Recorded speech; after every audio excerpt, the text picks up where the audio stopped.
रामगंज मंडी Suket road पर सड़क हादसे में एक युवक की दर्दनाक मौत हो गई। रामगंज मंडी सुकेत रोड पर ट्रक और बाइक की भिड़ंत में बाइक सवार 25 वर्षीय युवक की मौत हो गई। युवक का नाम हरीश प्रजापति है।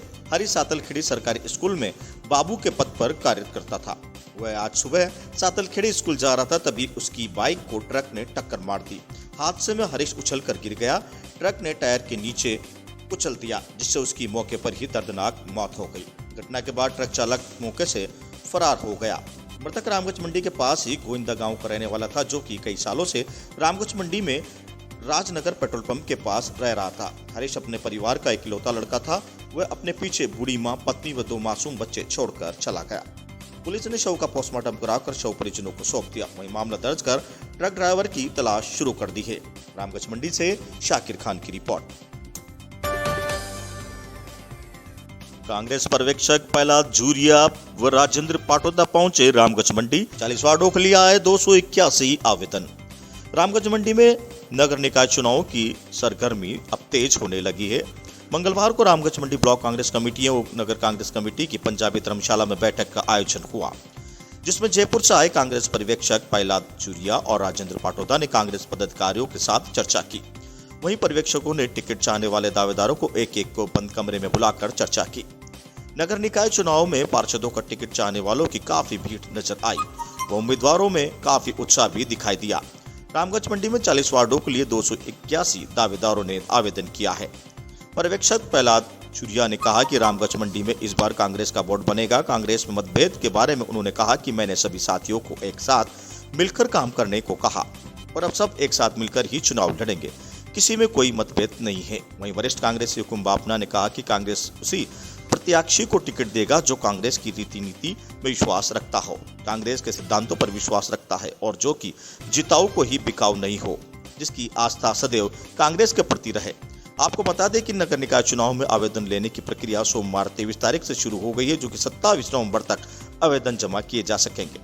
3 दिसंबर को आवेदन वापस लिया जा सकेंगे। 11 दिसंबर को मतदान होगा और 13 दिसंबर को परिणाम घोषित होंगे। मीटिंग में क्षेत्र के सभी कांग्रेस पदाधिकारी व कार्यकर्ता मौजूद रहे। रामगंज मंडी से शाकिर खान की रिपोर्ट। पहली बार रामगंज मंडी में वोट कांग्रेस का बनेगा और बीजेपी को यहाँ पर मुंह की खानी पड़ेगी। यहाँ के जितने भी साथी हैं, कुछ इधर उधर के मतभेद है, उनको भी मैंने अभी भी 10 मिनट पहले कहा है कि आप मेरे जाने से पहले या मेरे जाने के बाद शाम तक साथ बैठो और टिकटों के बारे में गंभीरता से सोचो। एक साथ बैठ के कुछ गिव एंड टेक करो, कुछ ले कुछ दो और आप एक साथ मिलकर और एक यूनिमस लिस्ट आज शाम तक ही दे दो। यदि शाम तक यदि यूनिमस लिस्ट आप सब दे देते हो तो आपका टिकट फाइनलाइज नहीं, कोई ज्यादा विचार नहीं करना, आराम से हो जाएगा। इसलिए हम ये चेष्टा करें। मुझे बड़ी उम्मीद है कि सब कार्यकर्ता साथ रहेंगे। जयपुर से प्रदेश कांग्रेस कमेटी के प्रभारी प्रहलाद जी, दानिया जी दोनों आए हैं और वो सब जितने भी प्रत्याशी हैं वार्ड वाइज उन सब से प्रत्यक्ष रूप से मिलके उनसे जानकारी ले रहे हैं। मेरा जहां तक सवाल है, कांग्रेस उसी प्रत्याशी को टिकट देगी जो कांग्रेस की रीति नीति में विश्वास रखता हो, कांग्रेस के सिद्धांतों में विश्वास रखता हो, जो जिताऊ हो और बिकाऊ नहीं हो और जिसकी आस्था सदैव कांग्रेस के प्रति रहे और जो खरीद फरोख्त की राजनीति से कोसों दूर रहे, शारीरिक रूप से भी मजबूत हो और निश्चित रूप से आने वाले समय में रामगंज मंडी नगर पालिका बोर्ड में कांग्रेस का बोर्ड बनेगा और हमारे स्थानीय नेता आदरणीय शांति डीआईजी सुशांत सक्सेना ने किया घटनास्थल का दौरा। घर से अवैध हथियार व नगद रुपए किए बरामद।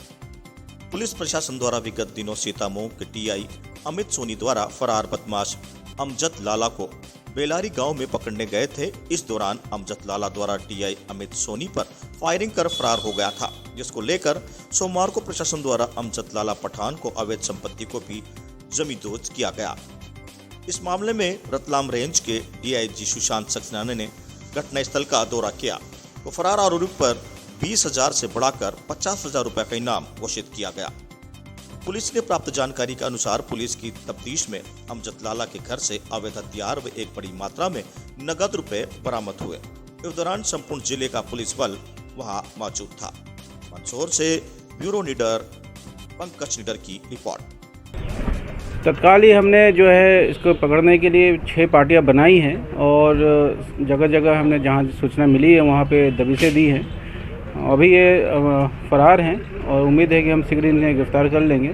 साथ में हमने इनके मकान की तलाशी भी ली है और जो भी अवैध गतिविधियाँ इनकी दिख रही है उससे संबंध में हम कार्रवाई कर रहे हैं।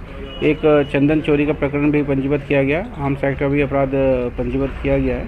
इसके अतिरिक्त कुछ नगद राशि करीबन 17,70,75,000 रुपये हैं जो राशि पुलिस ने जब्त किया है। इसके बारे में हम जांच कर रहे हैं। बड़ी तादाद में हथियार होने की भी बात कही जा रही थी, क्या कुछ पुलिस को? टोंक में सभापति ने रैन बसेरे का किया औचक निरीक्षण, 150 लोगों को ठहरने की व्यवस्था। नगर परिषद सभापति अली अहमद ने नगर परिषद द्वारा संचालित रैन बसेरे का औचक निरीक्षण किया। इसमें बढ़ती हुई सर्दी के कारण नगर परिषद द्वारा अग्निशमन केंद्र पर संचालित किया जाता है रैन बसेरा, जिसमें 150 लोगों के ठहरने की व्यवस्था गरीबों बेसहारा लोगों के लिए निःशुल्क की गई है। टोंक से सुबह सोदा की रिपोर्ट। इस तरह का निरीक्षण किया है आपने? देखिए, आज हमने जो हमारे टोंक में आश्रय स्थल बने हैं 3, उसका हमने औचक निरीक्षण किया है। और ये इस वक्त सर्दियां आ चुकी हैं, गरीब लोग जिनके पास घर नहीं है, बेसहारा लोग हैं घर से, उनके लिए ये इंतज़ाम किया जाता है। तो यहाँ पे मैंने आके देखा कि गीज़र का जो बहुत ज़रूरी चीज़ है, ठंड में गर्म पानी का, नहाने का इंतज़ाम, पहनने ओढ़ने का, कंबल वगैरह, टीवी, कुछ मनोरंजन के लिए कोई न्यूज़ देखना चाहे, वो सब इंतज़ाम यहाँ पे हैं। और जो कुछ छोटी मोटी कमियाँ रहीं वो हमने अभी हमारे साथ एनयूएलएम से हैं उमर भाई वगैरह, उनको हमने बोला है कि इन चीज़ों को ठीक करवाएं जल्द से जल्द। और ये देख रहे हैं हम, और 51 रैन बसेरे में लोग आराम से यहाँ पे रह सकते हैं। बकरियों को बचाने में असंतुलित गाड़ी ने खाई पलटी, घटना में 4 लोग हुए घायल। झालावाड़ के असनावर के पास 12 की तरफ से आ रही गाड़ी रामड़ी के पास बकरियों को बचाने के चक्कर में गाड़ी असंतुलित बिगड़ने पर पलटी खा गई, जिसमें 4-5 लोग घायल हो गए। जिला प्रबंधक आशुतोष शर्मा ने बताया कि एक गाड़ी असंतुलित होकर गड्ढे में गिर गई, जिसमें 4 लोग गंभीर घायल हो गए, जिन्हें तुरंत 108 की सहायता से असनावर में ईएमटी मनोज पाटीदार और पायलट फूलचंद लोधा ड्यूटी पर थे, जिन्हें तुरंत सूचना दी, जो तुरंत मौके पर पहुंचे, जिन्होंने आरएसी अस्पताल में घायलों को भर्ती करवाया। झालावाड़ से राजाराम नागर की रिपोर्ट। शहर काजी ने दी कौमी एकता की हिदायत, दरगाह में भेदभाव न करने की समझाइश। भानपुरा मंदसौर में कोविड-19 के चलते जयपुर से एक मीटिंग रखी गई, जिसमें जितनी भी दरगाह है, दरगाह खानगाह गद्दी नशीन को गंगा जमुना की मिसाल देते हुए इमरान अली शाह काजी भानपुरा ने बताया कि जैसे दरगाह अजमेर दरगाह, गागरोन शरीफ आदि जितनी भी दरगाहें हैं, सभी से निवेदन किया कि जैसे दरगाह में सभी तरफ से लोग आते हैं, वहां अच्छे से ज़ियारत कराई जाए, किसी से भेदभाव न किए जाए। भानपुरा मंदसौर से शाहरुख मिर्जा की रिपोर्ट। 5 दिवसीय योग शिविर हुआ संपन्न, 19 से 23 नवंबर तक योग शिविर होगा जारी। गांधी सागर के ग्राम प्रेमपुरिया में 5 दिवसीय योग शिविर संपन्न हुआ, जब पतंजलि तहसील योग समिति द्वारा ग्राम प्रेमपुरिया में 19/11/2020 से शिविर प्रारंभ हुआ, जो कि 23/11/2020 सोमवार तक संपन्न हुआ। प्राथमिक विद्यालय प्रांगण में रोजाना 5 से सुबह 6:30 बजे तक योग शिक्षक मनीष परिहार, सहयोग शिक्षक सतीश गुप्ता द्वारा योगिक जॉगिंग, सूर्य नमस्कार, आसन, प्राणायाम के अभ्यास करवाए गए। ध्यान व आहार विहार वाणी व्यवहार संबंधी जानकारियां दी गई। मुख्य अतिथि पूर्व सरपंच राधा किशन गायरी, उमेश जोशी, राधेश्याम सनैन, बजरंग गायरी, पवन कछावा, पवन वेद, मोहन शर्मा, भक्तिराम गायरी, जगदीश गायरी, राजवीर कालोसिया आदि लोग शिविर में उपस्थित रहे। गांधी सागर भानपुरा से सुमित सिंह राठौड़ की रिपोर्ट। गुलाबी ठंड का होने लगा एहसास, डॉक्टर रामावतार डेगरा ने लोगों को सचेत रहने की दी सलाह। झालावाड़ जिले के गंगदार उपखंड क्षेत्र में गुलाबी ठंड ने दस्तक दे दी है। इसका एहसास लोगों को कुछ दिनों से होने लगा है। रात में ओस गिरने से सुबह 8 बजे तक ठंड महसूस हो रही है। कई घरों में लोगों ने रात में पंखे, कूलर, एसी चलाना बंद कर दिए हैं। रात में लोग फुल शर्ट व गर्म कपड़े पहनकर सो रहे हैं। सुबह शाम लोग अलाव का सहारा लेते नजर आ रहे हैं। प्रतिदिन ठंड में वृद्धि हो रही है। दिन और रात में तापमान में गिरावट हुई है। वहीं अधिकतम तापमान पिछले 2 दिनों से स्थिर है। डीएचसी प्रभारी डॉक्टर रामावतार डेगरा ने बताया कि मौसम बदलने के कारण रात में ठंड और दिन में तेज धूप का असर लोगों के स्वास्थ्य को भी प्रभावित करेगा। इस दौरान खांसी, सर्दी, जुकाम व बुखार लोगों को परेशान कर सकता है। सबसे अधिक बुजुर्ग व बच्चे प्रभावित होंगे। डॉक्टर रामावतार डेगरा ने बदल रहे मौसम में लोगों को स्वास्थ्य के प्रति सचेत रहने की सलाह दी है। रंगदार चौमेला से सुनील निगम की रिपोर्ट। उत्तराखंड के रामनगर में धान तौल केंद्र खोलने की मांग को लेकर कांग्रेस कार्यकर्ताओं ने मुख्यमंत्री का पुतला फूंका। रामनगर में कांग्रेस कार्यकर्ताओं ने किसानों की मांगों को लेकर राज्य सरकार के खिलाफ नारेबाजी किए हुए मुख्यमंत्री का पुतला फूंका। कांग्रेस कार्यकर्ताओं पूर्व ब्लॉक प्रमुख संजय नेगी के नेतृत्व में लखनपुर चौराहे पर एकत्रित हुए और राज्य सरकार के खिलाफ जमकर नारेबाजी की तथा मुख्यमंत्री का पुतला दहन भी किया।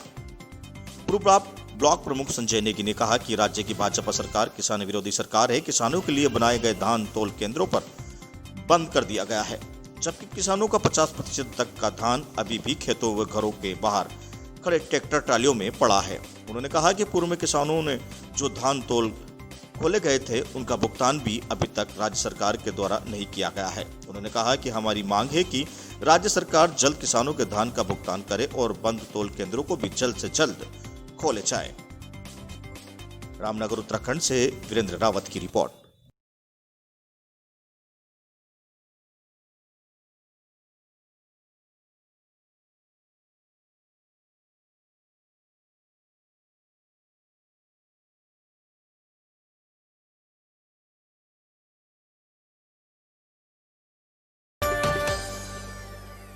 कैबिनेट मंत्री यशपाल आर्य ने जन समस्याएं सुनी। नैनीताल उत्तराखंड में जनपद नैनीताल के विकास खंड बेताल घाट के ग्राम सभा हल्दियानी व चूनी में आयोजित कार्यक्रम में प्रदेश के समाज कल्याण व अल्पसंख्यक कल्याण मंत्री यशपाल आर्य व विधायक संजीव आर्य ने लगभग 8 करोड़ योजनाओं का लोकार्पण शिलान्यास किया। कार्यक्रम को संबोधित करते हुए मंत्री ने यशपाल आर्य ने कहा कि मैं बेताल घाट की प्रत्येक समस्या से विज्ञ हूँ। वह सरकार ईमानदारी व निष्ठा से विकास कार्य कर रही है। क्षेत्र की सभी समस्याओं का प्राथमिकता से निस्तारण किया जाएगा। वह विकास कार्यों के लिए कोई कोर कसर नहीं छोड़ी जाएगी। उन्होंने कहा कि क्षेत्र के विकास में पूरी जिम्मेदारी क्षेत्रीय विधायक की होती है, इसलिए विकास हेतु क्षेत्र की जनता का पूर्ण सहयोग ले। उत्तराखंड नैनीताल से वीरेंद्र रावत की रिपोर्ट। मैं चुन के गया, जब मैं रेखाड़ी जी चुन के गया तो मैंने रात दिन परेशान, रात को नींद ही नहीं आती थी, क्योंकि जब मैं यहाँ आया तो मुझे कोई जानता भी नहीं था, किसी ने मुझे देखा भी नहीं था। यह इलाका मेरे लिए बिल्कुल अनजान, लोगों के लिए मैं बिल्कुल अनजान था। मैं हल्द्वानी से आया था, लेकिन जो मेरे सामने जहाँ के हालात थे, मैं सोचता था कि जो मुझ पर लोगों ने उम्मीद की है, जितना अपना आशीर्वाद दिया है, इतना सहयोग दिया है, इतना समर्थन दिया है, आखिरकार ये समस्या